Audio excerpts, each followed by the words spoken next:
Good evening all, and welcome back to Fear Knocks.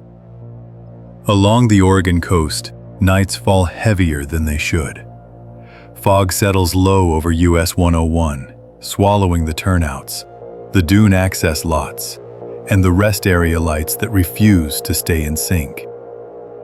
After midnight, the highway goes quiet, but the strange calls keep coming. A call box rings once with no inbound trace. A single headlamp climbs a grade twice with no vehicle ever passing. Heel marks appear on a closed dune stairwell where the sand stays smooth. And a decommissioned range light answers a radio check with the voice of a retired call sign.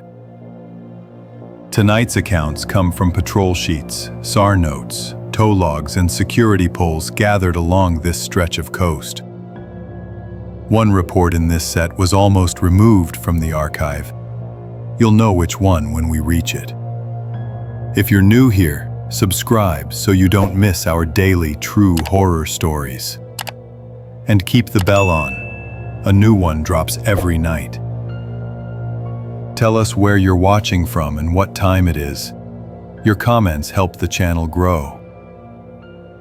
All right, let's get into it.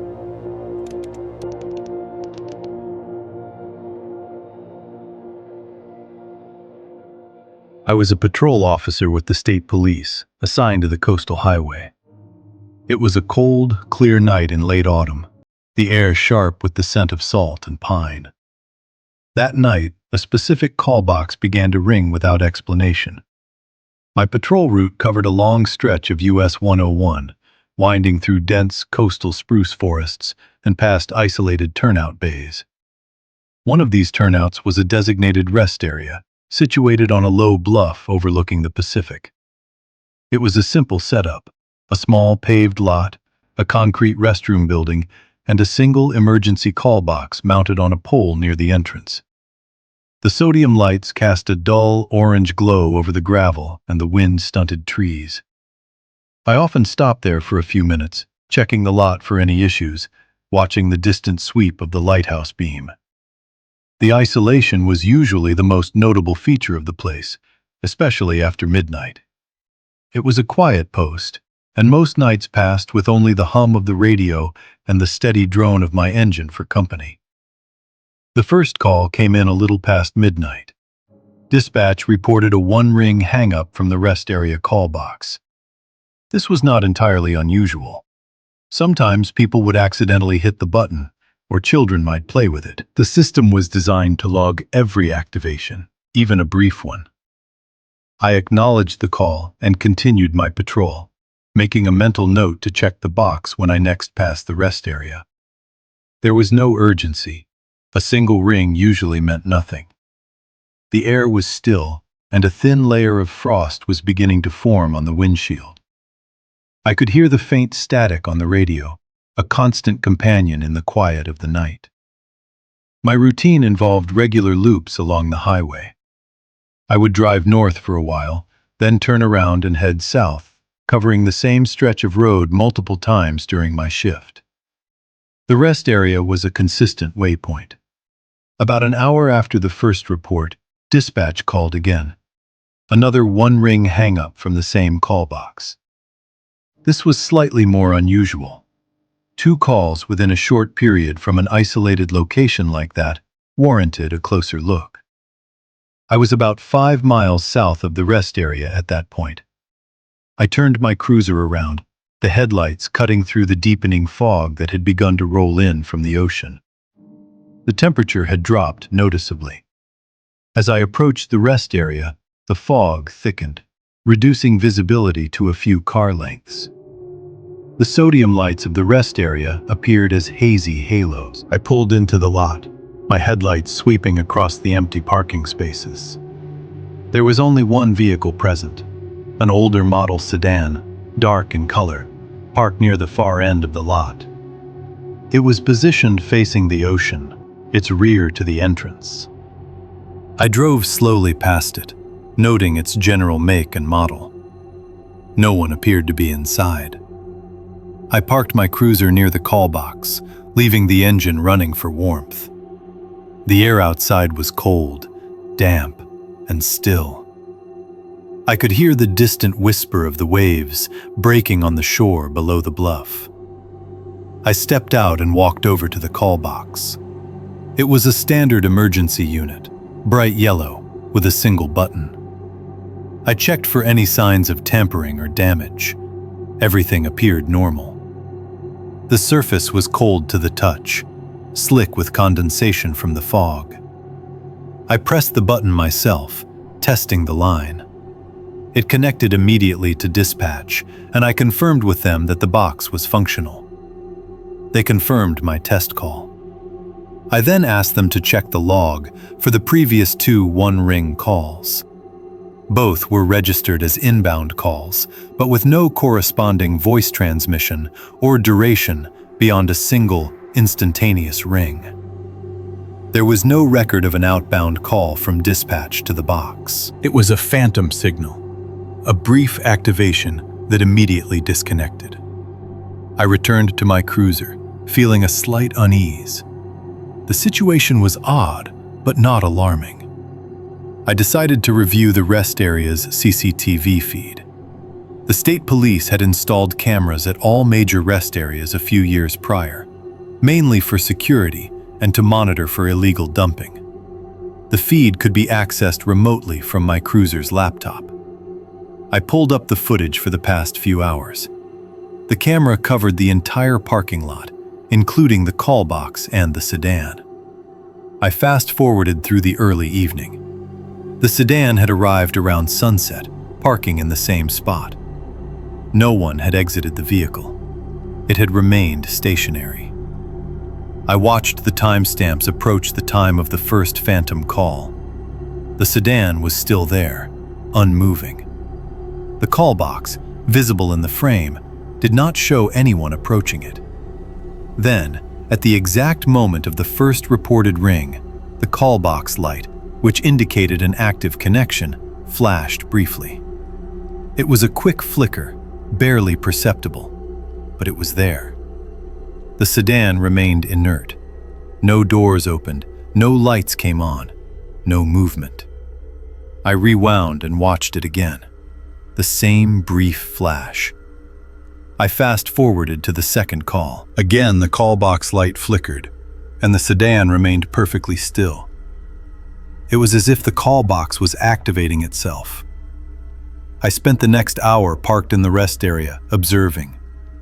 The fog grew denser, wrapping around the trees and the building. The sodium lights struggled to penetrate it. The only sound was the low hum of my engine and the occasional drip of condensation from the trees. The sedan sat there, a dark, silent shape in the mist. I considered approaching it again, but without a clear reason, it felt like an overstep. There was no indication of distress, no visible occupants. It was just a car, parked. Yet the call box kept ringing. Dispatch called again. Another one-ring hang-up. This was the third. I looked at the call box, then at the sedan. The light on the box had just flickered. I felt a cold dread begin to settle in my chest. This was beyond a malfunction. I reported the sequence of events to dispatch, including my observation of the CCTV feed and the stationary vehicle. They advised me to proceed with caution and to investigate the sedan more thoroughly. I grabbed my flashlight and stepped out into the cold, damp air. The fog was so thick now that the cruiser's headlights barely cut through it. I approached the sedan slowly, my hand on my sidearm. The gravel crunched softly under my boots.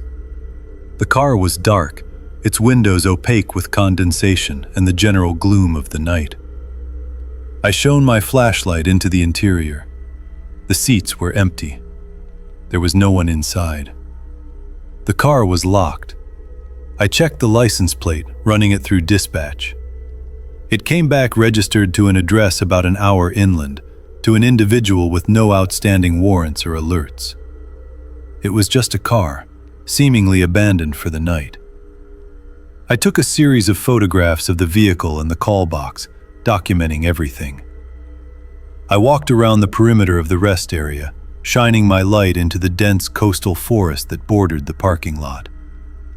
The trees were thick, their branches heavy with moisture. There was no sign of a trail leading into the woods, no footprints in the damp earth near the car. The ground was undisturbed. I checked the restroom building. It was empty and quiet. The only thing out of place was the persistent, unexplained activation of that call box. The lack of any physical presence, any logical explanation, made the situation deeply unsettling. It felt like an observation, a signal, but from what or whom I could not determine. Returning to my cruiser, the cold seeping into my bones. The radio crackled with distant chatter, a welcome sound against the oppressive silence of the rest area. I filed a detailed report, outlining the sequence of events, the CCTV observations, and the lack of any physical evidence or explanation for the call box activations. I included the details of the parked sedan and its registered owner. The incident was logged as unexplained, a category reserved for events that defy standard classification. I stayed at the rest area for another hour, but there were no more rings. The sedan remained, a dark, silent sentinel in the fog. The following morning, a different officer was dispatched to the rest area. The sedan was still there. They managed to contact the registered owner, who claimed to have no knowledge of the car being at the rest area. The owner reported the vehicle stolen, stating it had been parked in their driveway the previous evening. There was no forced entry, no broken glass, nothing to suggest a typical car theft. The car was impounded, and a full forensic sweep was conducted. No fingerprints were found inside the vehicle, nor any evidence of who might have driven it there. The call box was also inspected by a technician. It was found to be in perfect working order, with no internal faults or wiring issues that could cause phantom activations. The incident was eventually closed as an unsolved case, a peculiar footnote in the state police logbook. I never heard of any similar incidents at that rest area, or any other. The case remained open in my mind, a quiet anomaly. I still patrol that stretch of highway sometimes. When the fog rolls in and the night is particularly still, I find myself listening. I listen for that single brief ring, a sound that implies a presence without a source, a message without a sender.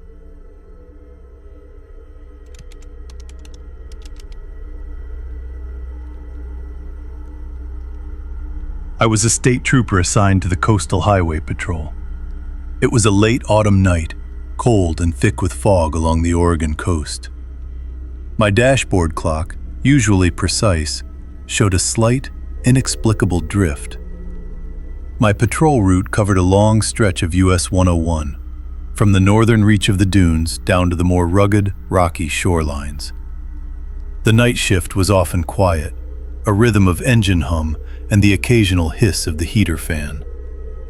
I knew every turnout bay, every access road leading to the beach or into the coastal spruce forest.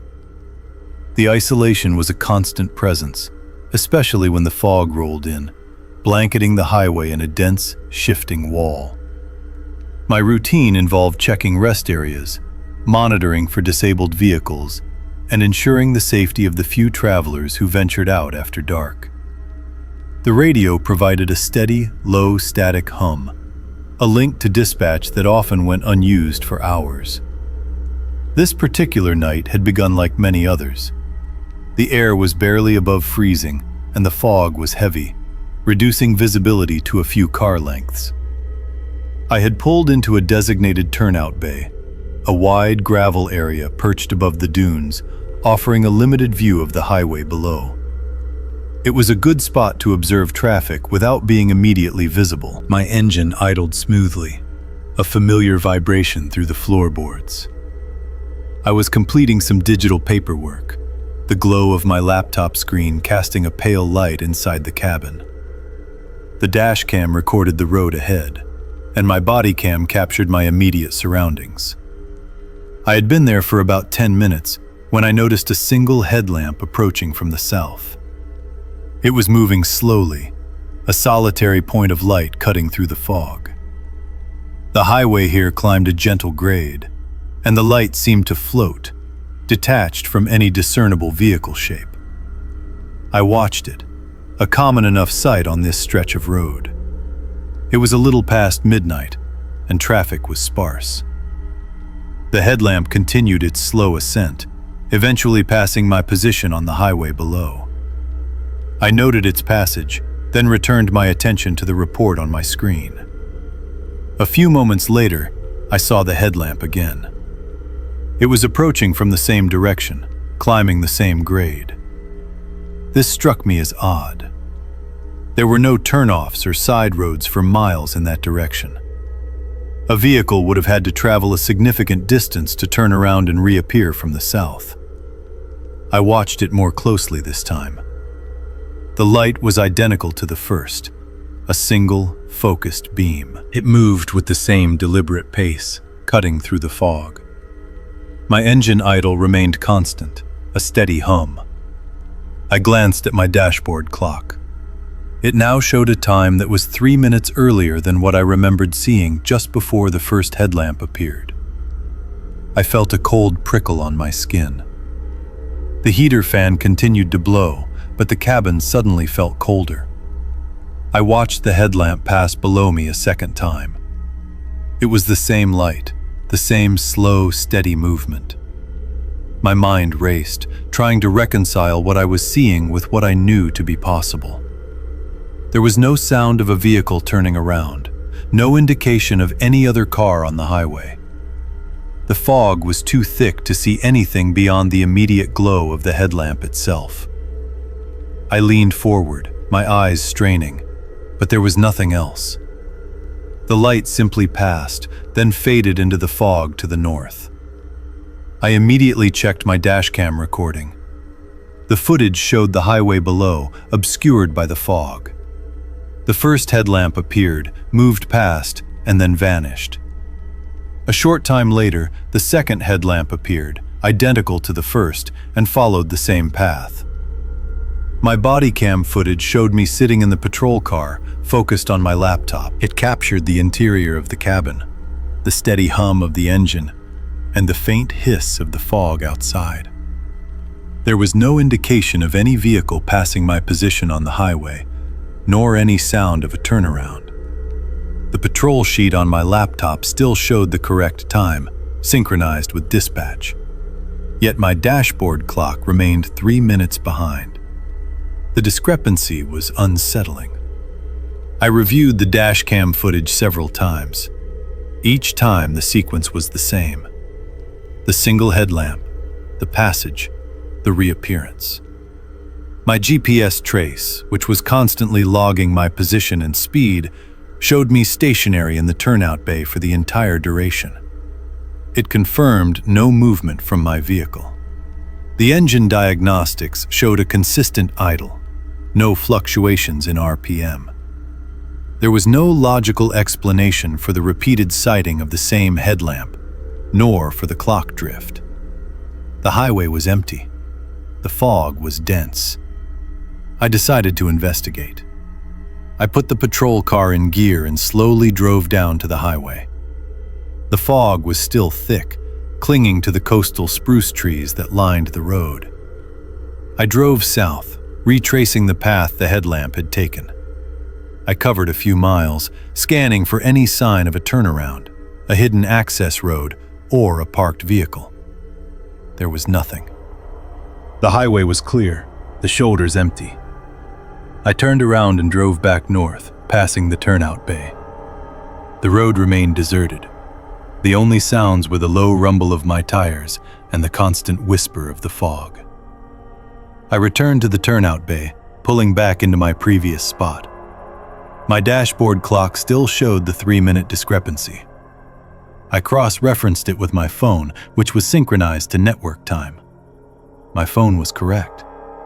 The patrol car's internal clock had indeed lost time. This was not a simple malfunction.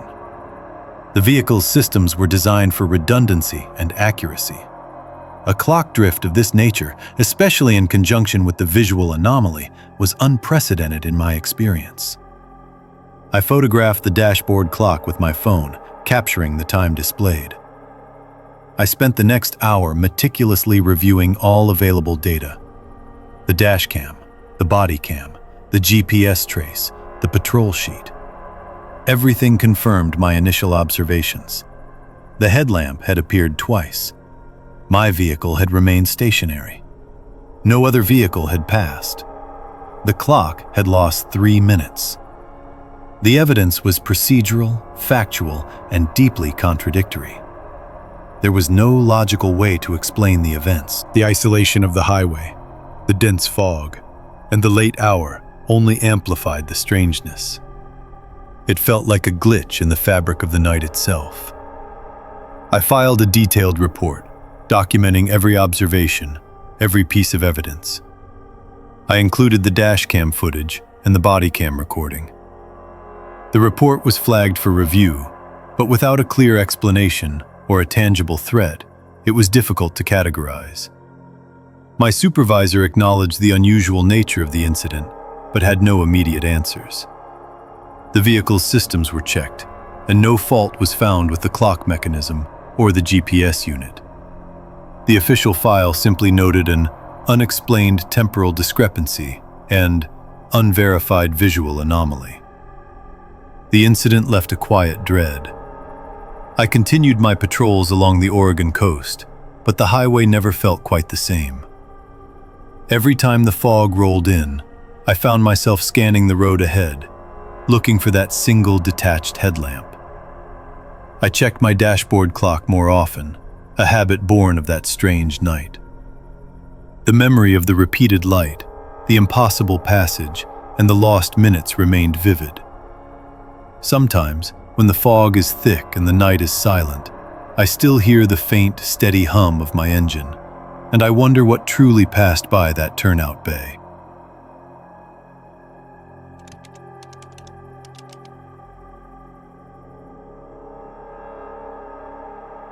I was a park ranger patrolling the US 101 rest areas along the Oregon coast.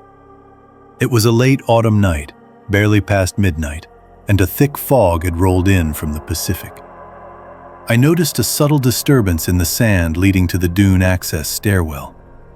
My shift had begun like any other, a routine patrol of the coastal highway turnouts and rest stops. The air was cold, carrying the damp scent of salt and wet spruce. My headlights cut through the heavy fog, illuminating the gravel of the parking lot as I pulled into the Tillamook Head access point. This particular location was usually quiet after dark, especially on a weeknight. The wind often rattled the interpretive signs, and the hum of the ocean was a constant presence. I had a few hours left before my relief arrived, and my duties included checking the facilities, securing the gates, and ensuring no unauthorized camping was taking place. It was a solitary job, often peaceful, sometimes unnerving in its isolation. I parked my vehicle near the main path, the engine ticking as it cooled. The only sound was the distant whisper of the surf and the occasional creak of the coastal forest trees. I grabbed my heavy-duty flashlight and stepped out, the cold immediately biting at my exposed skin. The fog was so dense, it seemed to absorb all light, making my being feel like a weak probe into an endless gray void. I walked towards the public restrooms first, checking the locks and ensuring everything was in order. The air was still, a rare occurrence on this exposed stretch of coast. There was no frost yet, but the temperature was steadily dropping. After securing the main building, I turned towards the Dune access. A wooden stairwell, weathered by years of salt spray and wind, led up a small rise to an overlook platform. Beyond that, a narrow trail descended to the beach. This path was often covered in fine, wind-blown sand, making footprints easy to spot. As I approached the base of the stairs, my flashlight beam swept across the ground. That is when I saw it. There were distinct heel prints in the sand, leading directly to the first step of the stairwell. They were deep, suggesting significant weight, and spaced evenly.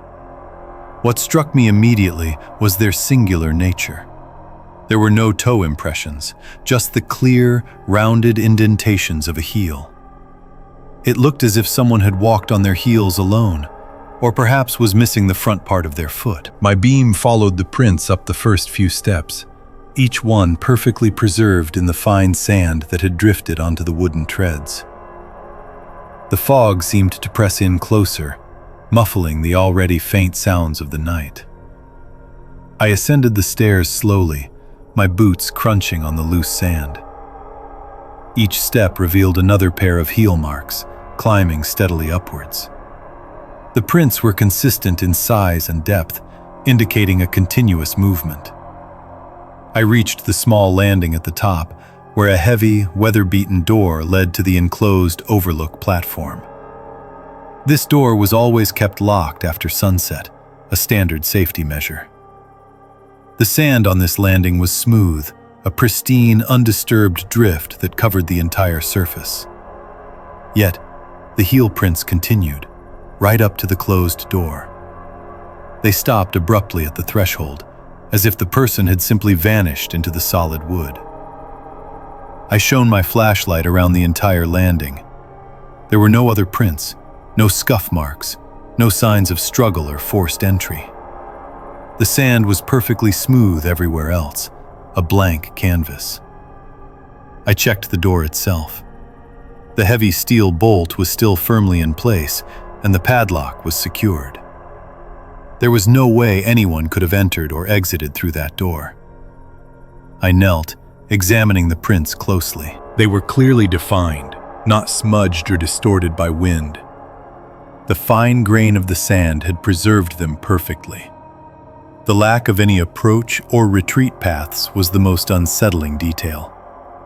There were no footprints leading to the base of the stairs, nor any leading away from the landing. It was as if the person had materialized at the bottom of the steps, walked up on their heels, and then simply ceased to exist at the top. A cold shiver ran down my spine, unrelated to the temperature. I stood there for a long moment, listening to the quiet hum of the night, the distant whisper of the ocean. The static on my radio was the only other sound, a faint crackle that seemed to emphasize the isolation. I decided to document the scene.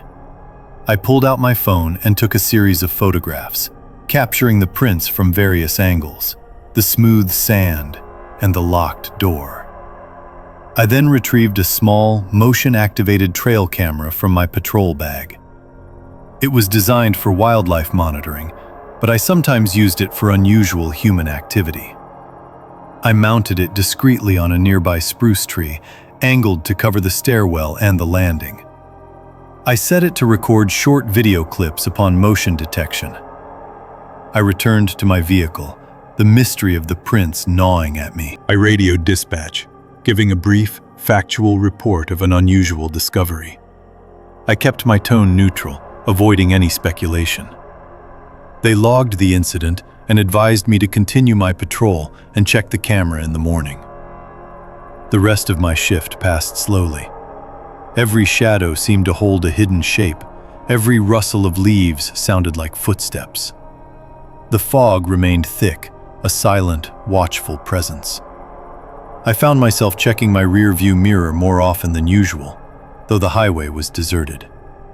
When dawn finally broke, painting the sky in muted grays and purples, the fog had begun to lift, revealing the dark silhouettes of the coastal forest. I drove back to the Tillamook Head access point. The air was still cold, but the light brought a sense of diminished dread. I approached the dune access with caution, my flashlight still in hand, though it was no longer strictly necessary. The heel prints were still there, exactly as I had left them. The smooth sand on the landing remained undisturbed. I retrieved the trail camera from the spruce tree. My hands felt a little unsteady as I removed the memory card. Back in my vehicle, I inserted the card into my laptop. The screen flickered to life, displaying the camera's interface. I scrolled through the recorded clips. There were several short videos of the fog shifting, of a small bird landing on the railing, of the wind gently rustling the branches. But there was nothing else. No human figure, no movement up the stairs, no explanation for the prints. The camera had been active all night, its motion sensor functioning perfectly. It had captured nothing that could account for the heel marks. The evidence was contradictory. Clear, distinct prints, yet no recorded presence. I reviewed the maintenance log for the overlook door. It showed no recent issues, no reports of damage or unusual activity. I filed a detailed report with my supervisor, attaching the photographs and a note about the trail camera footage. The official response was one of polite bewilderment. There was no protocol for orphan footprints. The incident was logged as unexplained activity. I was advised to monitor the area, but no further investigation was deemed necessary. It was an isolated anomaly, a strange occurrence in a quiet corner of my patrol area. The incident stayed with me. I found myself returning to that specific Dune access more frequently during my night shifts. Each time, I would check the stairwell, the landing, the locked door. I never found those particular heel prints again. The wind and rain eventually erased the original ones, returning the sand to its usual shifting state. But the memory of them persisted. The image of those singular impressions, climbing to a sealed door with no visible source or destination, became a quiet fixture in my mind. I still patrol that stretch of highway. Sometimes, on a particularly foggy night, when the wind is still and the ocean's hum is muted, I think of those prints. I remember the smooth, undisturbed sand on the landing and the way the fog seemed to hold its breath.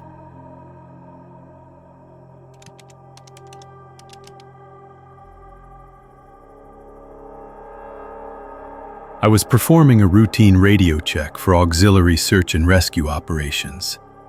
It was late, a cold night on the Oregon coast, thick with a damp, silent fog. A clipped reply came back from a range light that had been decommissioned for years. My shift had begun just after sunset, a typical rotation covering a stretch of US 101. The air was heavy and still, barely above freezing, carrying the scent of salt and wet coastal spruce. Visibility was poor, reduced to a few car lengths by the persistent sea haze. My vehicle was parked in a small turnout bay overlooking a section of the breakwall. I was running through the standard VHF sweep, checking repeater functionality and local station presence. The radio crackled with the usual static, a constant companion on these isolated night shifts. I called out the standard check, identifying my unit and requesting a signal report. The response was immediate, a brief burst of sound. It was a call sign I recognized, one associated with the old range light at the far end of the breakwall. The light itself had been dark for nearly a decade, replaced by a modern automated beacon on the main jetty. My routine involved regular checks of all active navigational aids, but the old range light was not on the list. It had been removed from service, its power disconnected, its structure left to weather the coastal storms. The volunteer who once maintained it had retired years ago, moving inland after a long career with the Coast Guard Auxiliary. I knew his call sign from the old rosters, a familiar sequence of letters and numbers. The reply I received was short, just a single word, a clear "copy," followed by a burst of static. The voice was indistinct, muffled by the whip crackle of the transmission, but the call sign was unmistakable. I paused, my hand still on the radio dial, listening to the hum of the idling engine and the distant sound of waves breaking on the shore. The fog seemed to press in closer, amplifying the isolation of the moment. I repeated my call, this time specifically addressing the old light's call sign. There was a longer silence, then another burst of static. This time, no clear word came through, just a low, almost guttural sound that quickly faded. I checked my handheld radio, ensuring the frequency was clear and my equipment was functioning correctly. Everything appeared normal. The incident felt like a glitch, a phantom signal, yet the clarity of that initial copy lingered. I made a note in my logbook, detailing the time and the unusual transmission. My mind began to cycle through possibilities. Perhaps a rogue signal, a cross-frequency bleed from another station, or some atmospheric anomaly. These things happened, especially in dense fog conditions along the coast. I decided to consult the repeater log back at the small auxiliary cabin. It was a short drive, about 3 miles along the winding highway. The gravel crunched under my tires as I pulled into the small parking area. Inside, the cabin was quiet, lit by a single fluorescent tube. I accessed the digital log, scrolling back through the transmissions from the past few hours. My own calls were there, clear and recorded. I found the entry for the time of the unusual reply. The system showed an incoming signal, weak but present, originating from the general direction of the old range light. The call sign was indeed logged. I cross-referenced it with the auxiliary roster, pulling up the file for the retired volunteer. His name was Robert Maxwell. He had passed away a few years prior. The realization settled in, cold and heavy. Robert Maxwell could not have transmitted that signal. The range light was dark, decommissioned. The call sign was retired. I sat there for a long moment, staring at the screen, the facts laid out before me. There was no logical explanation. The log showed the transmission. My radio had received it. The voice, however indistinct, had used a call sign belonging to a dead man from a defunct station. The silence in the cabin felt different now, no longer peaceful, but watchful. I reviewed the repeater log again, looking for any other anomalies, any other strange whispers on the airwaves. There was nothing else out of the ordinary, just the routine chatter of other SAR units and commercial vessels. The procedural response was clear. I had to investigate the source of the transmission. It was a matter of protocol to rule out any unauthorized use of a call sign or a potential distress signal from the old structure. I gathered my gear, a more powerful handheld radio, a heavy-duty flashlight, and a thermal imager. The fog outside had thickened further, reducing visibility to almost nothing. My headlights cut weak tunnels through the dense, swirling vapor. The drive to the breakwall felt longer this time, the isolation more profound. The highway was empty, the coastal forest a dark, impenetrable wall on one side, the unseen ocean a vast, cold presence on the other. I passed a few darkened rest areas, their empty parking lots swallowed by the fog. I parked my vehicle at the access point for the breakwall, a small gravel lot used by local fishermen. The air was still, the cold biting deeper now. I could hear the muffled roar of the surf, a low, continuous hum beneath the silence. I began the walk along the breakwall, the beam of my flashlight struggling against the fog. The concrete surface was slick with moisture, the air heavy with the smell of brine and decaying seaweed. The old range light stood at the very end, a squat concrete tower, perhaps 30 feet tall. Its glass lens housing was dark, a hollow eye staring out into the unseen ocean. The structure itself was weathered, stained with salt and grime, a stark silhouette against the featureless gray. I approached cautiously, my handheld radio clipped to my vest. I performed another radio check, this time specifically calling out the old light's call sign. The only response was static, the familiar whip crackle of an empty channel. I swept the area with my flashlight, then with the thermal imager. The ground around the light was undisturbed, no fresh tracks in the damp sand or gravel. The heavy steel door to the light's interior was secured with a rusted padlock, clearly untouched for years. There was no sign of forced entry, no recent activity. I walked a full circuit around the base of the tower, checking every shadow, every crevice. The cold seemed to seep into my bones. I tried the radio again, a final, deliberate call. This time, the static was different. It wasn't the usual white noise. It was a low, almost rhythmic hiss, like a breath being drawn in slowly. Then, a faint sound emerged from the static, a series of clicks and pops, followed by what sounded like a single, drawn-out syllable. It was not a word I recognized, nor did it sound like human speech.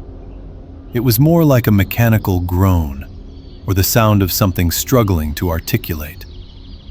The signal was weak, barely registering above the background noise, but it was there, originating from the tower itself. I stood frozen, my flashlight beam fixed on the dark, unyielding structure. The sound faded, replaced by the normal static, then silence. I remained there for a few more minutes, listening, watching. The fog swirled around me, distorting shapes, playing tricks with the limited light. The silence that followed the strange transmission felt profound, heavy with unspoken things. There was nothing to see, no physical evidence of a presence, no logical source for the radio signal. Yet, the experience was undeniably real. I had heard it, and the repeater log had confirmed the initial transmission. I took a few photographs of the light, documenting its undisturbed state before turning back towards my vehicle. The walk back felt longer, the isolation more acute. The cold seemed to deepen with every step. I filed a detailed report upon my return to the cabin. I included the logbook entries, the thermal scans showing no heat signatures, and the photographs of the secure, decommissioned light. My supervisor reviewed the report, noting the unusual circumstances. The official conclusion was listed as an unexplained radio anomaly, possibly atmospheric interference or equipment malfunction, despite my insistence on the clarity of the initial call sign. The file was closed without further investigation. There was no physical evidence to pursue, no crime committed, no person in distress. The incident simply existed as a series of recorded data points and my own testimony. The memory of that night remains clear. I still work the coastal shifts, still drive the same stretches of highway through the fog. Sometimes, late at night, when the static on the radio is particularly heavy, I think of that clipped copy. I think of the old range light, dark and silent on the break wall. I still hear that low, guttural sound sometimes, just at the edge of the static, a whisper from a place that should be empty.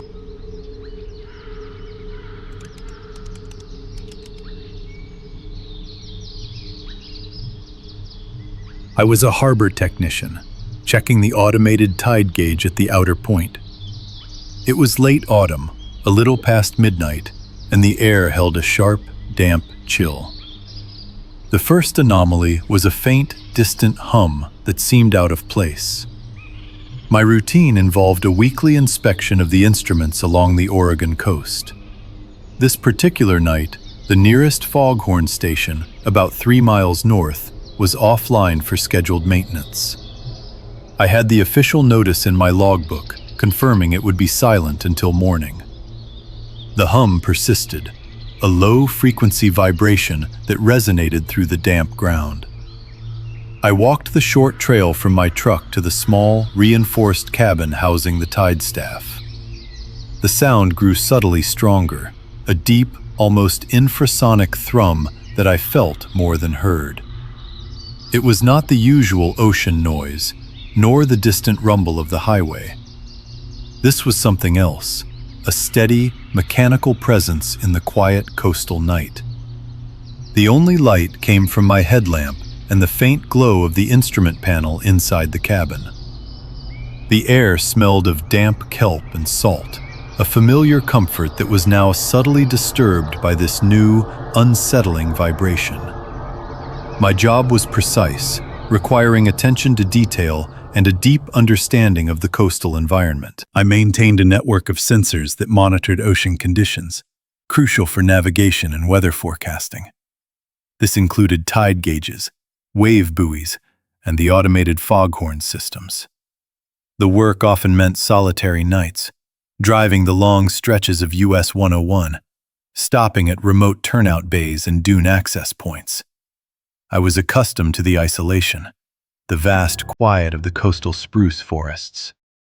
My truck was equipped with a radio, a satellite phone, and a full toolkit. I kept detailed logbooks for every site, noting atmospheric pressure, temperature, and any unusual observations. The procedural nature of the work was a comfort, a predictable rhythm against the unpredictable ocean. I had been doing this for over a decade, and very little surprised me anymore.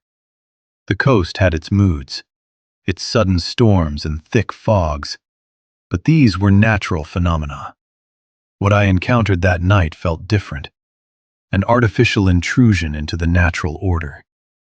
The scheduled maintenance on the Northern Horn was a known variable, a planned silence. I was inside the cabin, reviewing the tide staff readings, when it happened. A deep, resonant boom cut through the night. It was the unmistakable sound of a foghorn, a powerful, low-frequency blast that vibrated through the small structure. My head snapped up. I knew the northern station was down. I checked my watch, a habit ingrained from years of precise timing. Then, barely 5 seconds later, another identical blast echoed across the water. It was the same horn, the same distinct tone, but it had sounded twice. The first blast had been loud, but the second felt closer, more immediate, as if the sound had traveled through a different medium. I stepped out of the cabin, scanning the dark expanse of the ocean. The fog was not particularly thick, just a light coastal mist that softened the distant lights of a passing freighter. There was no visible source for the sound. The air was still cold, barely above freezing, and the dampness clung to everything. I pulled out my handheld audio recorder, a standard piece of equipment for documenting environmental sounds. I pressed record, holding it steady, listening intently. The silence that followed the double blast was profound, broken only by the gentle lapping of waves against the shore. I stood there for a long moment, the cold seeping into my jacket, trying to rationalize what I had heard. My mind raced through possibilities. A rogue vessel with an unusually powerful horn? Unlikely to mimic the exact signature of a coastal station. A malfunction at the northern station, despite the maintenance sheet? Also unlikely, as the entire system was supposed to be powered down. I walked back into the cabin, my thoughts turning to the tide gauge. The instrument was a sensitive device, recording minute changes in water level. I scrolled through the digital log. The graph showed a smooth, continuous curve, but at the exact minute of the double horn blast, there was a sharp, almost imperceptible skip in the data. It was a single anomalous mark, a momentary jump that corrected itself immediately. The system had registered something, a sudden pressure wave perhaps, or a brief, intense vibration. I reviewed the audio recording. The two blasts were clear, distinct, separated by exactly 5 seconds. The waveform analysis showed identical amplitude and frequency profiles. It was as if the same horn had sounded twice, in quick succession, from the same location. The low boom of the horn was unmistakable. I felt a growing sense of unease. This was not a simple equipment malfunction. This was an event that defied the known parameters of my work. The isolation of the point suddenly felt heavier, the darkness more absolute. I checked the weather log on my tablet. No sudden squalls, no unusual atmospheric conditions that could explain a sound distortion. Just a typical, cold, damp night on the Oregon coast. The static on my radio was minimal, indicating clear airwaves. I decided to drive north, towards the offline station. It was a deviation from my planned route, but the anomaly demanded investigation. I packed up my gear, the hum still a faint presence in the background. The gravel crunched under my boots as I walked back to the truck. The headlights cut through the mist, illuminating the twisted shapes of the coastal spruce. The highway was empty, a long, dark ribbon stretching into the night. The thought of the silent, dark station, supposedly powered down, now felt less like a routine maintenance stop and more like a potential source of something deeply unsettling. The low boom of the horn still echoed in my memory, a sound that should not have been. The drive north along US 101 was quiet, the only sound the hum of my truck's engine and the occasional whisper of wind against the windows. I kept the radio on, tuned to the Marine band, listening for any unusual reports. There was nothing. The fog grew a little thicker as I approached the station, reducing visibility to a few hundred feet. The air was heavy with moisture, clinging to the windshield. I pulled into the turnout bay for the station access road. The gate was locked, as expected, and a maintenance in progress sign was clearly visible. The entire facility should have been dark, inert.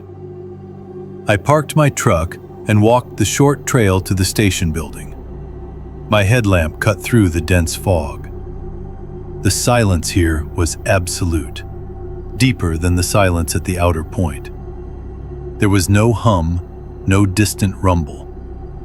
The building stood dark and imposing, a concrete block against the gray mist. I approached the main door, checking the seals and locks. Everything was secure. I walked around the perimeter, shining my light into every corner. There was no sign of forced entry, no unusual tracks in the damp earth. The power lines leading to the station were visibly disconnected at the main junction box, a standard safety procedure for this type of work. The horn itself, a massive, trumpet-like structure, was shrouded in a canvas cover, secured with heavy straps. It was impossible for it to have sounded. I took several photographs of the disconnected power lines and the secured horn, documenting the scene for my report. The cold was biting now, and a thin layer of frost had begun to form on the exposed metal surfaces. I stood there for a long time, listening, trying to detect any lingering resonance, any faint echo of the double blast. There was nothing but the drip of moisture from the spruce branches and the distant, muffled roar of the ocean. The evidence was contradictory. My audio recorder clearly captured the horn, twice. The tide gauge registered a disturbance, yet the source was demonstrably inert. I returned to my truck, a profound sense of confusion settling over me. I radioed dispatch, giving a concise, factual report of the anomaly. I omitted any personal speculation, sticking strictly to the observed data. The double horn blast, the 5-second interval, the tide gauge skip, and the confirmed offline status of the northern station. Dispatch acknowledged, noting the report in the logbook. They advised me to complete my remaining checks and file a detailed incident report in the morning. They had no other reports of unusual horn activity.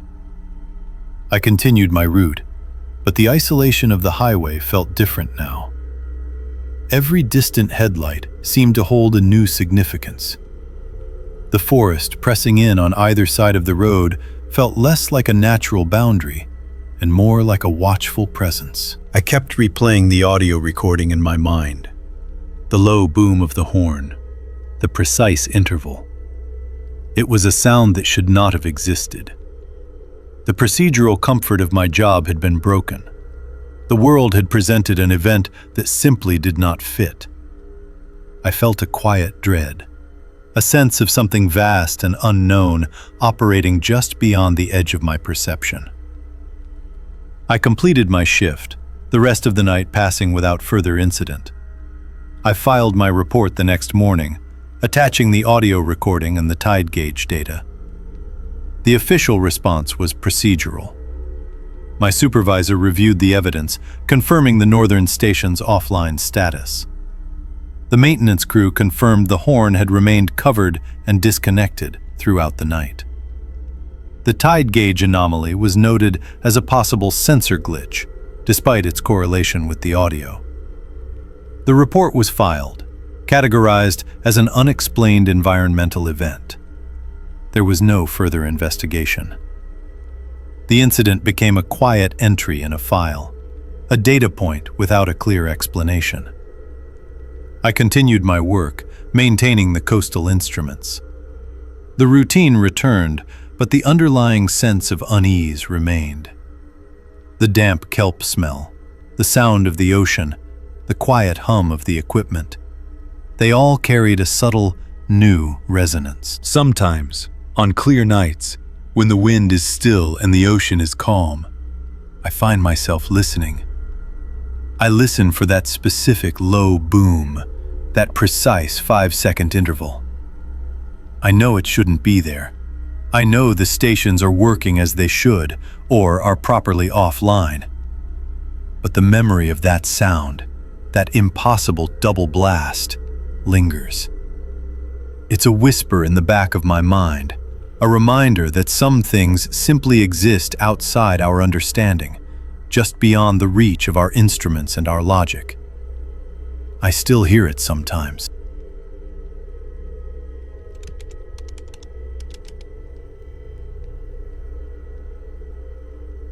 I was on patrol, covering the coastal highway stretch. A thick fog had settled, making the night feel unusually dense. Then I noticed the distant, rhythmic flash of hazard lights. My shift had started like any other, just after sunset. I was a county deputy, assigned to the US 101 corridor, a route that snaked along the Oregon coast. This particular stretch was known for its quiet turnouts and access points to the dunes and coastal spruce forest. Most nights were uneventful, a routine of checking on parked vehicles, responding to minor calls, and maintaining a visible presence. The air was barely above freezing, carrying the damp scent of salt and pine. My cruiser's heater hummed steadily, a comforting presence against the cold. The radio static was a constant low whisper in the background, punctuated by occasional dispatch calls. I had driven this road countless times, knew every curve and every hidden pull-off. It was a familiar, almost meditative rhythm. The flashing lights were a few miles ahead, just past the turn for the old lighthouse trail. They pulsed with a steady amber glow, cutting through the heavy fog. It was a small gap lot, a gravel patch used by hikers during the day, mostly deserted at night. As I approached, the outline of a pickup truck became clearer. It was a dark, older model, parked at an odd angle, facing the dense wall of trees. The engine was running, a low, steady hum that I could hear even over my own vehicle's idle. I pulled my cruiser in, parking a safe distance behind the truck. My headlights cast long shadows, illuminating the exhaust breath pluming from the tailpipe, a white cloud against the dark. I killed my engine, letting the sudden silence settle around me. The only sounds were the persistent click of the hazard lights and the truck's low thrum. I checked my dash cam to ensure it was recording. My hand went to my radio, but I held off. This was likely just someone pulled over for a quick rest, perhaps asleep. It happened often enough. I waited a few minutes, observing. No movement in the cab. No one emerged. The fog seemed to press in closer, muffling any distant sounds, intensifying the isolation of the spot. The air inside my cruiser quickly grew cold without the heater. I reached for my thermal monocular, a standard piece of equipment for night patrols. Stepping out, the cold hit me immediately, a sharp bite that made me pull my jacket tighter. The gravel crunched under my boots as I moved towards the front of my cruiser. I raised the monocular to my eye. The truck glowed with residual heat from the engine, a bright, formless mass. I scanned the cab. The thermal signature of a human body is distinct, a clear, warm silhouette. I saw nothing. No outline in the driver's seat, nor the passenger side.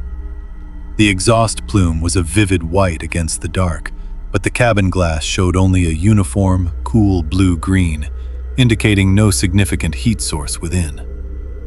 This was unusual. A running vehicle, hazard lights on, but no one inside. I walked slowly towards the truck, my hand resting on my sidearm. The fog distorted distances, making the truck seem both closer and farther away at the same time. The rhythmic click of the flashers was the loudest sound now, a mechanical heartbeat in the quiet night. I approached the driver's side door, my flashlight beam cutting through the mist. The windows were slightly fogged on the inside, but I could make out the empty seats. The keys were in the ignition.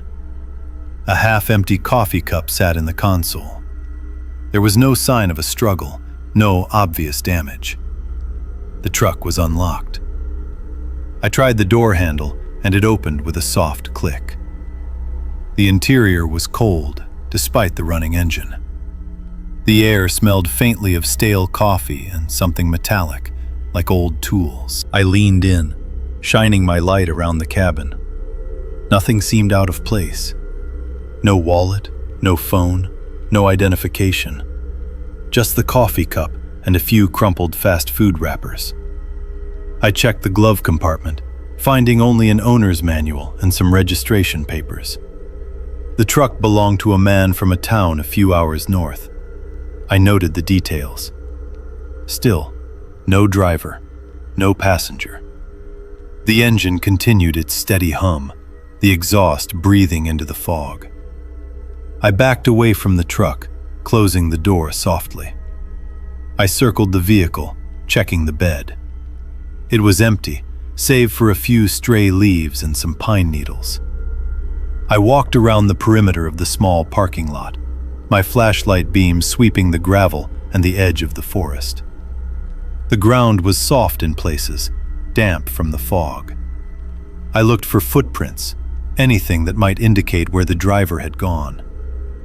I found a few indistinct boot prints near the driver's side, but they didn't lead anywhere specific, just faded into the general dampness of the ground. The forest loomed, a dark, impenetrable wall of coastal spruce. The fog was so thick that visibility was limited to only a few yards. I returned to my cruiser and radioed dispatch. I reported an abandoned vehicle, engine running, hazard lights on, no occupants. I gave them the license plate number and the owner's information. Dispatch confirmed the owner was not reported missing. They advised me to secure the vehicle and await a tow. I took a few photographs with my body cam, documenting the scene. The whole situation felt wrong.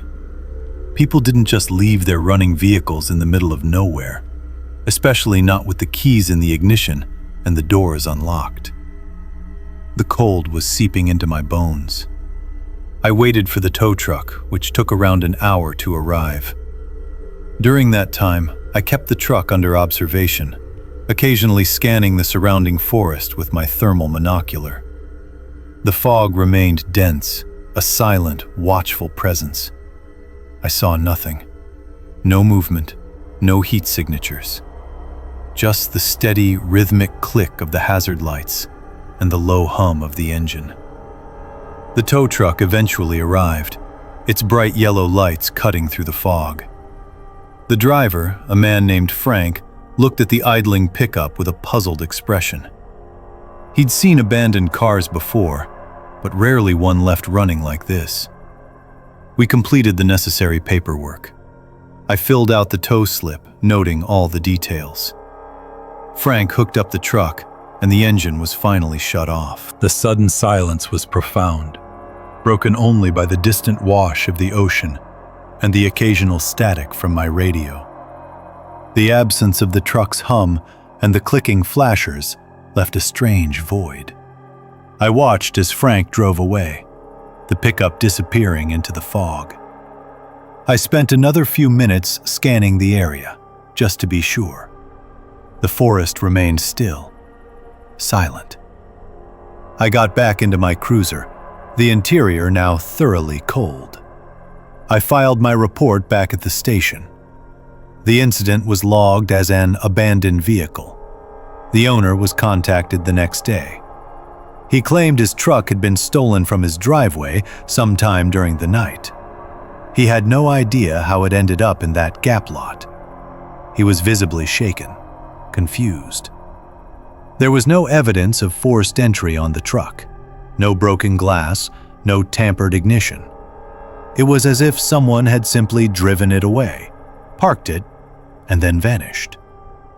The owner was cooperative, but he couldn't offer any explanation for the strange circumstances. The case remained open, eventually filed away as an unsolved theft. I still drive that stretch of highway. Sometimes, when the fog rolls in thick and heavy, I find myself looking for those amber flashes.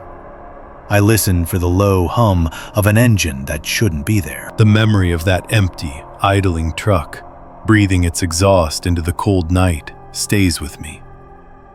It was the quiet absence, the lack of any explanation, that truly settled in.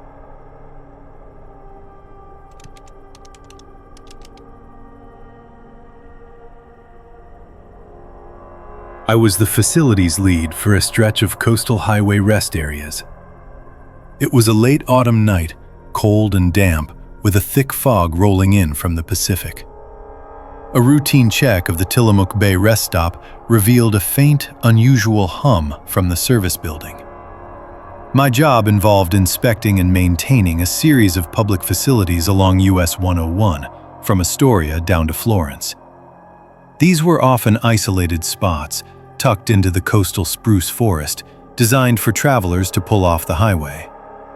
Most nights were quiet, a predictable cycle of checking restrooms, emptying trash, and ensuring everything was secure. This particular night, the hum was out of place. It was a low, almost imperceptible vibration, not the usual sound of the ventilation system or the distant drone of traffic. The air felt heavy with moisture, and the fog was so dense that my headlights barely cut through it, casting a milky glow on the gravel lot. The rest area was deserted, which was common on nights like this, deep into the off-season. I parked my truck near the service entrance, the engine ticking as it cooled. The only other sound was the distant, rhythmic crash of waves against the shore, muffled by the fog. My routine began with the exterior, checking the locks on the main restrooms and the picnic shelters. The cold seeped into my work gloves, and I could feel the dampness on my face. The hum seemed to emanate from the small windowless service building, a structure that housed the electrical panels, water heater, and the public address system. This building was usually silent, save for the occasional gurgle of pipes. I unlocked the heavy steel door, the sound echoing in the stillness. Inside, the air was stale, carrying the faint smell of dust and ozone. The hum was more distinct here, a low thrumming that seemed to vibrate through the concrete floor. I flipped on the single overhead fluorescent light, which flickered for a moment before casting a harsh, sterile glow. The service room was small and functional. On one wall, a large metal electrical panel dominated the space. Opposite it, mounted in a standard equipment rack, was the public address system. This PA system was old, rarely used, and had been scheduled for replacement. A few weeks prior, a technician had performed a lockout-tagout procedure on it. This meant the system was supposed to be completely de-energized, isolated from its power source, and tagged to prevent accidental reactivation. I knew this because I had signed off on the work order myself.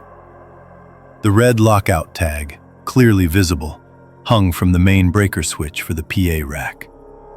It stated, "Do not operate, maintenance in progress." The technician's logbook entry confirmed the system was fully powered down. I approached the electrical panel first. The hum was definitely coming from this general area. I checked the main breaker for the PA system. It was indeed in the off position, and the red lockout tag was securely fastened, preventing it from being switched on. I pulled out my multimeter and checked the terminals. The display read 0. There was no voltage flowing to the PA rack. This was standard procedure, a safety measure to ensure no power could reach the equipment during maintenance. Yet, the hum persisted, a low, steady vibration that felt more like a resonance within the room itself than an electrical current. It was a sound that shouldn't have been there. I moved closer to the equipment rack. The PA system itself consisted of an amplifier, a mixer, and a small control unit, all housed within a locked metal cabinet. The cabinet was cool to the touch. I pressed my ear against the metal. The hum was faint but undeniable, originating from within the rack. It was not a mechanical hum, like a fan motor, but more like an electrical resonance, a deep, almost infrasonic thrum. I tried to rationalize it. Perhaps residual magnetism, or a harmonic vibration from the building's structure. But the system was dead. It had no power. I checked the back of the rack, running my hand along the heavy-gauge power cable. It was disconnected from the wall outlet, coiled neatly and secured with a zip tie, just as the technician had left it. There was no way for power to reach it. As I stood there, trying to make sense of the impossible hum, a new sound emerged. It was very soft, barely audible above the low thrumming. It was a whisper. A human voice, indistinct at first, like static on an old radio, but slowly resolving into words. The sound came from the PA speaker mounted on the wall above the rack. My breath hitched in my throat. The speaker was part of the dead system. I leaned closer, straining to hear. The whisper was low, raspy, and seemed to struggle to form each word. It was a male voice, deep and gravelly. The words were repeated over and over, with long pauses in between.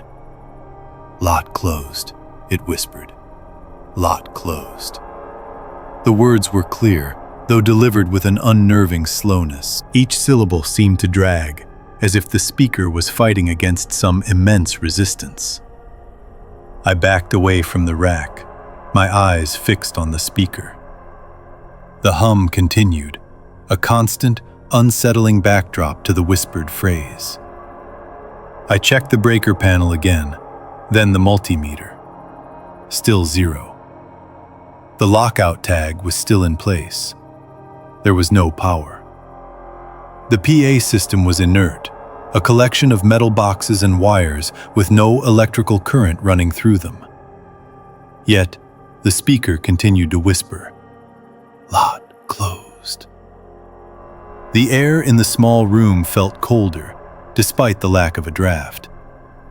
I could feel a prickle on the back of my neck. I stood there for what felt like a long time, listening to the impossible voice. It was not a recording playing on a loop. There was no mechanism for that. The sound was raw, almost guttural, as if the speaker was right there, trapped within the dead system.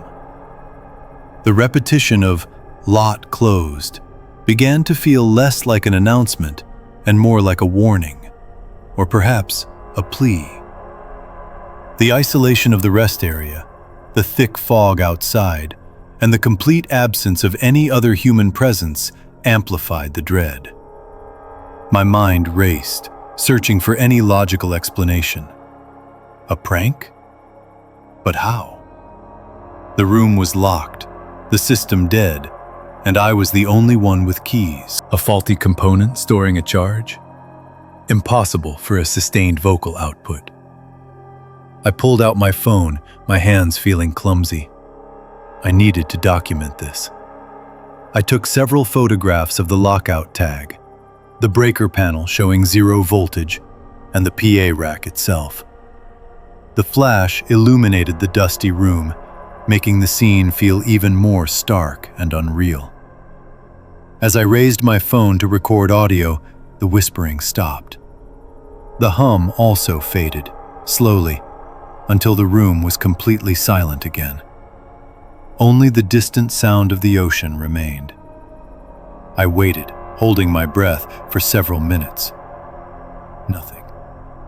The silence was almost as unnerving as the sound had been. It was as if whatever had been speaking had simply retreated, waiting. I made a call to dispatch, keeping my voice as calm and factual as possible. I reported an anomaly with the PA system at the Tillamook Bay rest area. I explained that the system, despite being tagged out and de-energized, had emitted an audible whisper. The dispatcher, a seasoned veteran named Sarah, listened patiently. Her voice was steady, but I could hear a slight pause before she responded. She confirmed that no maintenance was scheduled and no one else was authorized to be on site. She advised me to secure the building and file a detailed report. I felt a profound sense of unease as I hung up the radio. Before leaving, I double-checked everything. The breaker was still off, the tag still in place. The power cable remained disconnected. I even tried to physically disconnect the speaker wires, but they were secured behind a locked panel within the rack itself.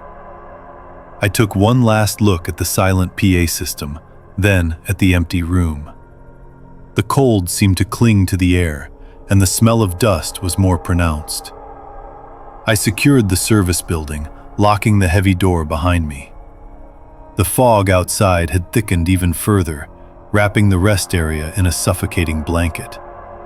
My headlights struggled to pierce the gloom as I drove slowly out of the gravel lot and back onto the highway. The isolation of the coast felt heavier than usual that night. My official report was detailed and precise. I included the photographs and a full account of my observations, noting the impossible nature of the event. State patrol officers were dispatched the following morning to investigate. They found nothing. The service building was secure, the PA system remained de-energized, and no signs of tampering were present. Their report concluded with no evidence of unauthorized entry or equipment malfunction. The incident was logged, filed, and eventually closed without explanation. The PA system at the Tillamook Bay rest area remains tagged out to this day, never re-energized. I still drive that stretch of highway. Sometimes, late at night, when the fog rolls in and the coast is quiet, I think about that whisper. I remember the low hum, the cold air, and the impossible words. Lot closed. I still hear it sometimes, a faint, raspy sound at the edge of my hearing, carried on the wind from the dark forest.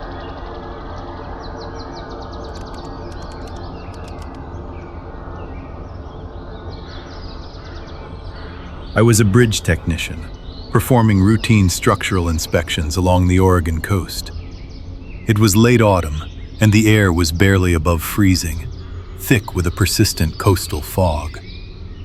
That night, the infrared counter on the bridge's maintenance catwalk showed a single pass, yet the security chain remained undisturbed.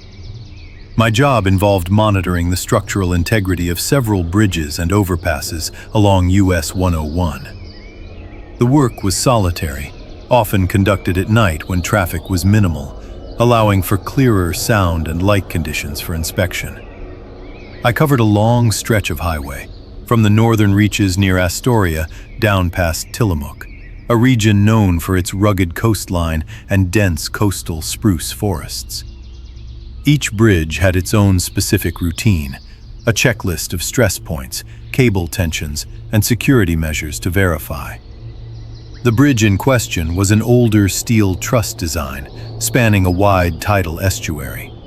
Its maintenance catwalk ran directly beneath the main deck, accessible only through a locked gate on the north abutment.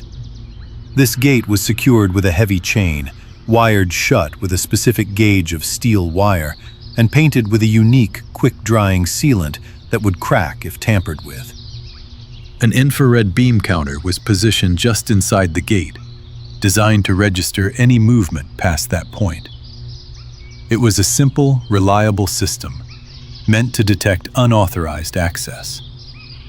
The first time I noticed the anomaly, it was a Tuesday night, well past midnight. The fog was particularly dense, muffling the sound of the ocean waves below and the distant hum of highway traffic. My headlights cut through the gloom as I pulled into the turnout bay near the bridge. I followed my usual procedure: park, grab my gear, and head to the north abutment. The air was cold, carrying the scent of salt and damp earth. I checked the gate, confirming the chain was intact, the wire unbroken, and the paint seal undisturbed. Everything appeared normal. I then accessed the small, weatherproof control box mounted beside the gate. This box housed the counter display. I flipped open the latch, and the small digital screen glowed green in the dark. It read 0001. I paused, my breath fogging in the cold air. A single pass. I checked the chain again, running my gloved hand over the wire. It was tight, the paint smooth. I dismissed it as a sensor glitch, a stray seabird perhaps, or a gust of wind triggering the beam. I reset the counter to 0, made a note in my logbook, and continued with my inspection of the main deck. The next week, I was back on the same bridge. The conditions were similar. A cold, damp night. The highway shrouded in a thick fog that seemed to cling to everything. I went through my routine, checking the main structural elements, listening for any unusual creaks or groans from the steel. The bridge always had a low, resonant hum, a constant vibration from the wind and the distant traffic. When I reached the north abutment gate, I again found the chain wired and sealed, the paint unbroken. I opened the control box. The counter now displayed 0003. My initial thought was that I had forgotten to reset it the previous week, but I distinctly remembered zeroing it out. 3 passes, yet no one had entered or exited the catwalk. The wire was still perfectly intact. I reset the counter again, feeling a slight unease. I took a quick photograph of the display with my inspection camera, just for the record, then continued my work.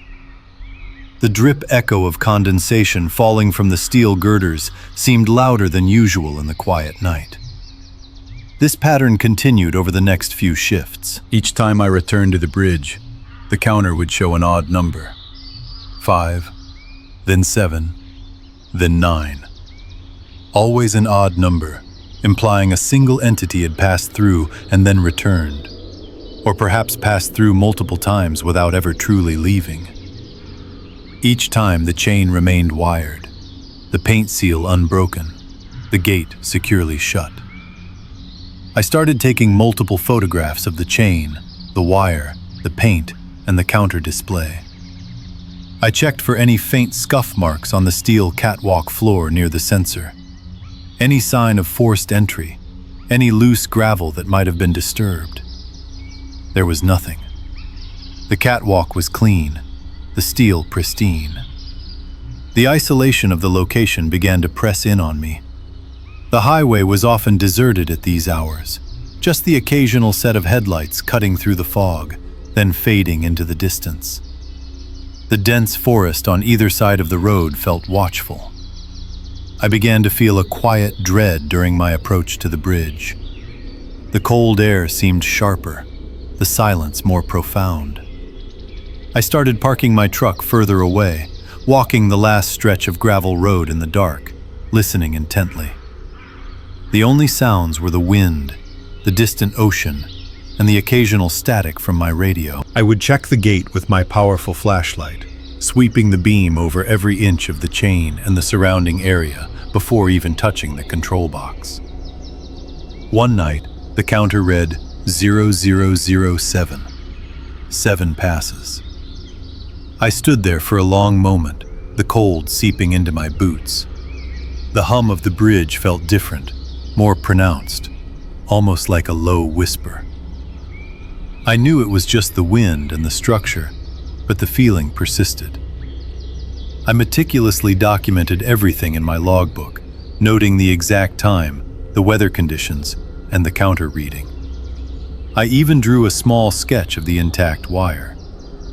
I finally reported the recurring anomaly to my supervisor. He was a practical man, a veteran of the department, and initially skeptical. He suggested a faulty sensor, a wiring issue, or perhaps even a prank by another tech. I explained that I had already checked the wiring, and the sensor was a robust industrial model, not prone to random activation. I also pointed out the unbroken security chain. He agreed to let me conduct a more thorough investigation.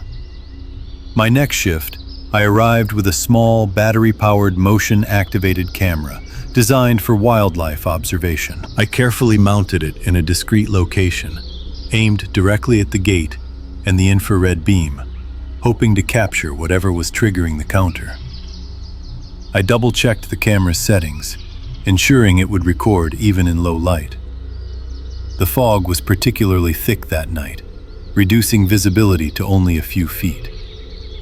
I left the camera running and continued my other inspections, feeling a strange mix of anticipation and apprehension. When I returned to retrieve the camera a few days later, the counter read 0011, 11 passes. My heart hammered a little harder in my chest. I carefully removed the camera and drove to a nearby rest area, pulling my truck into a secluded turnout bay. I connected the camera to my laptop, eager to review the footage. I watched through hours of static, fog, and the occasional passing vehicle's headlights illuminating the gate. Nothing. Not a single frame showed anything approaching or passing through the gate. The chain remained undisturbed throughout the entire recording.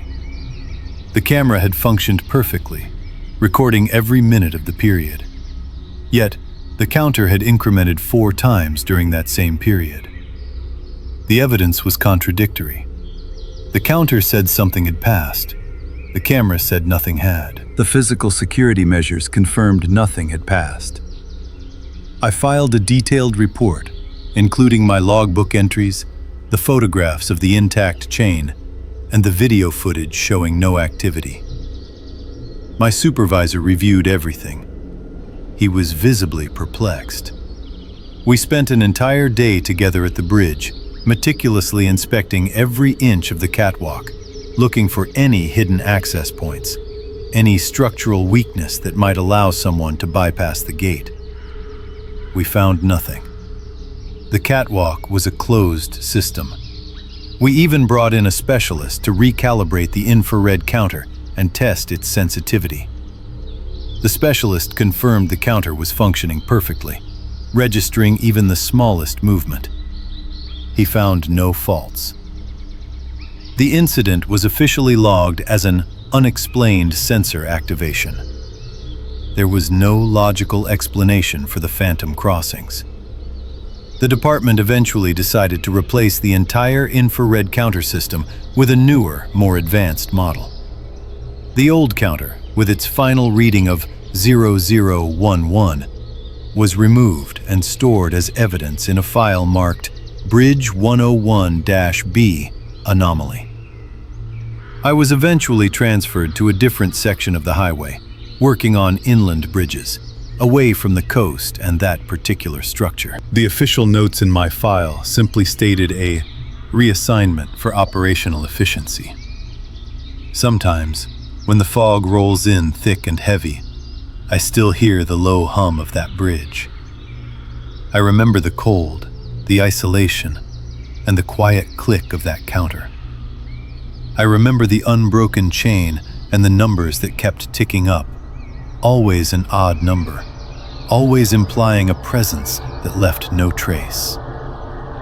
I still wonder what it was, moving back and forth in the dark, unseen.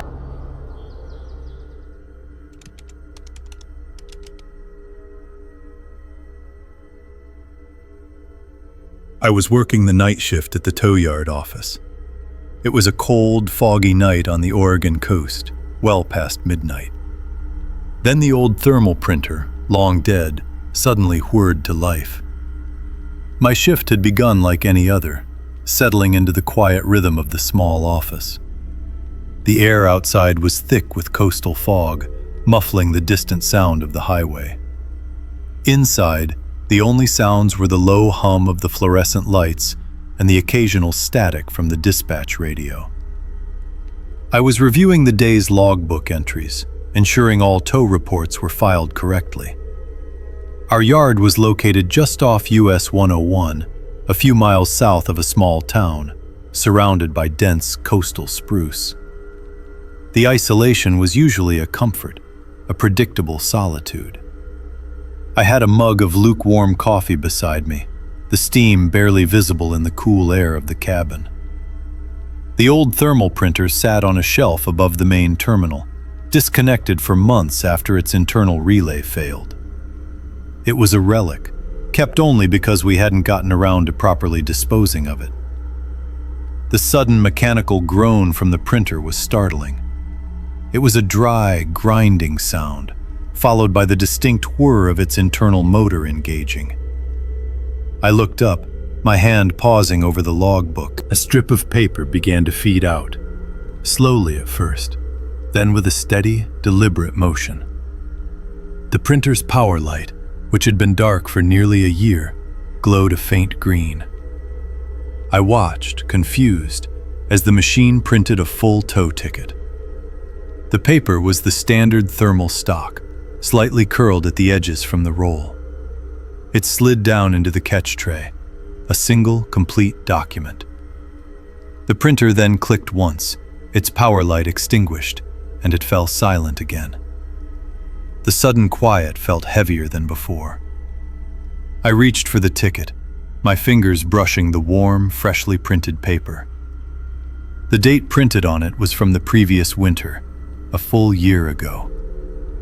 The time was just a little past midnight, matching the current hour. The ticket detailed a vehicle recovery from a turnout bay about 3 miles north, a dark sedan, abandoned and partially obscured by the fog. I remembered that incident clearly. It had been a particularly nasty storm, and the car had been found near a dune access point, almost swallowed by the shifting sand. The case had been closed, the vehicle processed and released months ago. I held the ticket, the smooth texture of the paper feeling strangely substantial in my hand. The details were precise, down to the VIN and the specific tow truck operator who had handled the call. It was a ghost of a report, printed in the present. My first thought was a system glitch, a delayed print command somehow activating the old, defunct hardware. I checked the main dispatch terminal. There were no pending print jobs, no error messages, nothing to indicate any activity related to the old printer. The system logs showed no recent commands sent to that specific device. I picked up the ticket again, examining the barcode at the bottom. It looked perfectly normal, a standard 128-bit code. I decided to scan it, just to see what the system would do. I slid the ticket under the barcode reader connected to my main terminal. The scanner emitted its usual sharp red beam, then a quick confirming beep. On the screen, a new entry immediately appeared in the active tow queue. It was the exact tow report detailed on the printed ticket. The system recognized the barcode as valid. pulling up all the archived information associated with that specific recovery. The vehicle details, the location, the date from last year. Everything was there, as if it were a live, active tow. I stared at the screen, a cold knot forming in my stomach. This was impossible. Closed cases did not reappear in the active queue. They were archived, locked away in a separate database. I clicked on the entry, intending to investigate further. Before I could select any options, the entry flickered. Then, it vanished. The active tow queue was empty again. There was no trace of the report, no error message, nothing. It was as if the system had briefly acknowledged a phantom, then erased it. I sat back, the printed ticket still clutched in my hand. The paper felt cool now, the warmth from the printer long gone. I tried to rationalize it. Perhaps a deep system corruption, a data ghost that briefly manifested. But the physical printer, dead for so long, coming to life to print a single, specific, year-old report, that defied any logical explanation. The silence in the office felt oppressive. The fog outside pressed against the windows, a thick, impenetrable wall. I felt a shiver, not from the cold, but from something deeper. I needed to document this. I pulled out a fresh incident report form. I wrote down every detail. The printer's unexpected activation, the specific details on the ticket, the barcode scan, and the subsequent disappearance from the queue. I attached the physical ticket to the report. The paper was the only tangible evidence of what had just happened. I considered calling my supervisor, but it was well past 3 in the morning. This was not an emergency, not in the traditional sense. It was something else entirely. I decided to wait until morning. The rest of my shift passed slowly. Every creak of the old building, every gust of wind against the windows made me jump. The static on the radio seemed to crackle with a new intensity. I kept glancing at the old printer, half expecting it to whir to life again. It remained dark and silent, a dormant metal box. The fog outside never lifted, keeping the world beyond the office in a state of blurred unreality. I felt a profound sense of isolation, a feeling that went beyond the usual solitude of a night shift. When my supervisor, Mark, arrived in the morning, I presented him with the report and the ticket. He listened patiently, his expression shifting from mild amusement to a puzzled frown. He examined the ticket, noting the date and the details.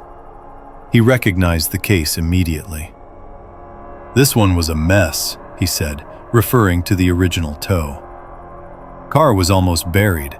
We had trouble locating the owner." He tried to scan the barcode himself. The scanner beeped, but nothing appeared on the screen. He tried again, several times. The system registered the scan, but no data materialized. It was as if the barcode was now empty, a shell. Mark then checked the printer. He confirmed it was disconnected, its power cable removed. He even opened the casing, inspecting the internal components. "This thing's been dead for months," he stated, shaking his head. "No power, no connection. It shouldn't have done anything."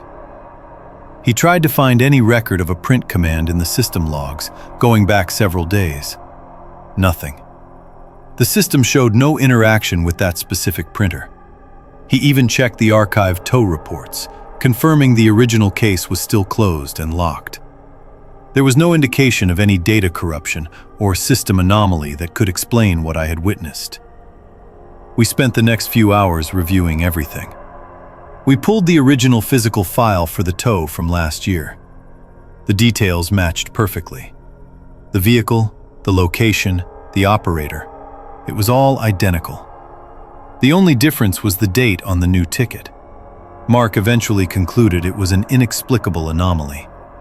He filed my report, noting the unusual circumstances, but without any definitive explanation. He suggested it might have been some strange electromagnetic interference, a power surge that briefly resurrected the old printer and triggered a phantom data packet.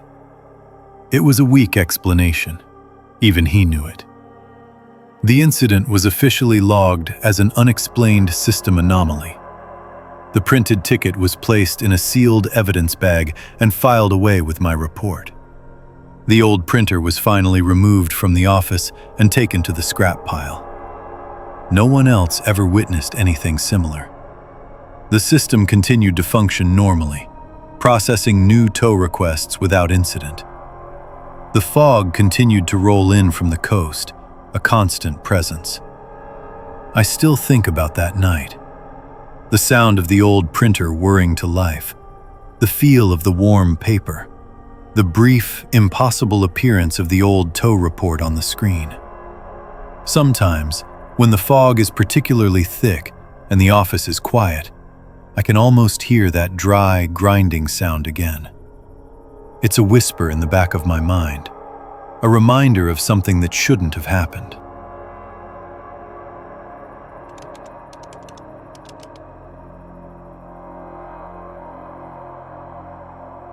I was performing a routine check of the coastal shelters, a volunteer duty I had held for years. The air was thick with a cold, damp fog that morning, typical for the Oregon coast in late autumn. I noticed a subtle shift in the register book, something out of place beneath its protective plastic cover. My role as a Conservancy Ridge runner involved regular patrols of the more remote sections of the US 101 corridor. This meant checking on trail conditions, reporting fallen trees, and ensuring the small, open-sided shelters were maintained.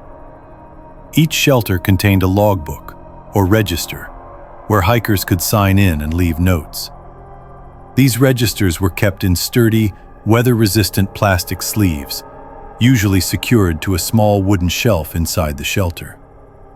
It was a simple system, designed for durability against the relentless coastal weather. I carried a small digital camera, documenting the condition of the shelters and the register pages as part of my routine. This particular shelter was nestled deep within a stand of coastal spruce, a little off a turnout bay, accessible only by a short, winding gravel path. The sound of distant surf was a constant, low hum in the background, often muffled by the fog. On that specific morning, the fog was particularly dense, reducing visibility to only a few yards. My headlights cut weak tunnels through the swirling vapor as I drove the Conservancy truck along the highway. The cold seeped into the cabin, despite the heater running. I parked at the turnout, grabbed my pack, and started down the gravel path. The air felt heavy, saturated with moisture, and the ground was slick with dew. When I reached the shelter, the interior was dim, even though it was well past sunrise. I pulled out my camera, a standard practice, and began photographing the shelter's general condition. Then I moved to the register. It was a standard spiral-bound notebook, its pages filled with years of entries, protected by a clear, rigid plastic cover. I always photographed the current page, noting any damage or unusual entries. As I aimed the camera, I saw it. A fresh line of handwriting, dark ink on the pale page, positioned just below the last entry from the previous week. This was not unusual in itself. Hikers often signed in. What was unusual was the placement. The line was perfectly straight, almost too neat, and it appeared under the plastic protector. The plastic was secured with heavy-duty clips at the top and bottom, designed to prevent water damage and casual tampering. It would have required deliberate effort to unclip, write, and reclip, yet the clips appeared undisturbed. The plastic itself was smooth, uncreased, and showed no signs of having been manipulated. I leaned closer, my breath misting in the cold air. The new entry simply read, "Still here." My initial thought was that I had somehow overlooked it on my last visit, Perhaps a trick of the light or my own fatigue. But I was meticulous. I had photographed that exact page just a few days prior, and that line had not been there. I remembered the previous entry clearly, a cheerful note from a family about their hike. This new line was stark, almost severe in contrast. I carefully unclipped the plastic cover, the faint rasp of the material against the paper sounding unnaturally loud in the quiet shelter. I examined the page. The ink was dry, fully absorbed into the paper fibers. There was no smudging, no indentation from a pen pressing too hard.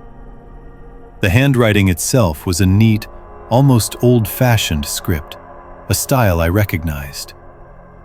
I flipped back through the register, searching. On a page dated from the late autumn of 2019, I found an identical hand. That entry had read, "Waiting." I took several photographs of the new entry, both with the plastic on and off. I also documented the clips, the surrounding area of the shelter, and the general conditions. My mind was trying to find a logical explanation. Had someone managed to write through the plastic with a very fine-tipped pen? Unlikely, given the thickness of the material and the clarity of the ink. Had someone replaced the entire page? Also unlikely, as the spiral binding was intact and the page number sequence was continuous. The paper stock matched the rest of the notebook. The most unsettling aspect was the handwriting match from years ago. It suggested a continuity that defied simple explanation. I felt a cold knot tighten in my stomach, a sensation beyond the chill of the fog. I returned to my truck, the gravel crunching under my boots. The radio hummed with static, a constant companion on these isolated routes. I drove to the nearest conservancy office, about an hour inland, where I could access a better internet connection and review my archived photographs. I pulled up the images from my previous visit to that specific shelter. There was no doubt. The line, "Still here," was absent from the photograph taken just 4 days earlier. I then cross-referenced the handwriting with other entries in the digital archive of register photos. The match to the 2019 entry was undeniable. The same distinctive slant, the particular formation of certain letters, the consistent pressure of the pen. It was the same hand. I compiled a detailed report, attaching the relevant photographs. This was beyond a simple maintenance issue. I contacted my supervisor, explaining the situation as calmly and factually as I could. She listened, her voice betraying a hint of unease. We decided to review the trail camera footage from the path leading to the shelter. We had installed a motion-activated trail cam a few months prior, primarily to monitor wildlife and occasional illegal dumping. The camera was positioned to capture anyone approaching the shelter entrance. We spent the next few hours meticulously reviewing the footage from the past week.